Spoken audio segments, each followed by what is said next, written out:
यंदा एक मोठी बातमी। आरोपी साकीब नाचनचा मृत्यू झालाय। महाराष्ट्र आयसिस मॉड्यूल मधला तो आरोपी आहे। गेल्या वर्षी साकीब नाचनला एनआयए कडून अटक करण्यात आली होती। दिल्लीत उपचारादरम्यान साकीब नाचनचा मृत्यू झालाय।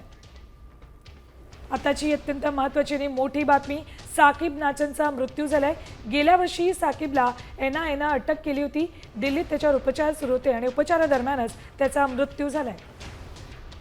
अपडेट्स घेऊयात आमचे प्रतिनिधी सचिन गाड यांच्याकडून। सचिन, काय माहिती मिळते?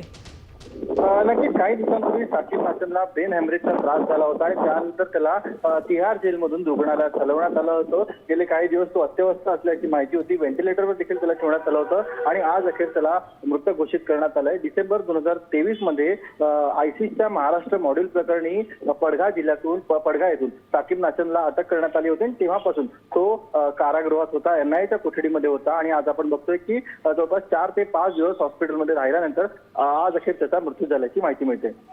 ठीक, धन्यवाद या संपूर्ण माहितीसाठी सचिन। तर साकीब नाचनला काही दिवसांपूर्वी ब्रेन हॅमरेज झाला, त्यानंतर त्याच्यावर उपचार सुरू होते। उपचारादरम्यान त्याचा मृत्यू झाला।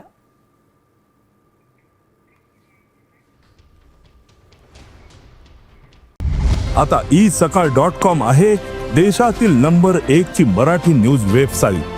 प्रत्येक अपडेटसाठी isakal.com ला नक्की भेट द्या।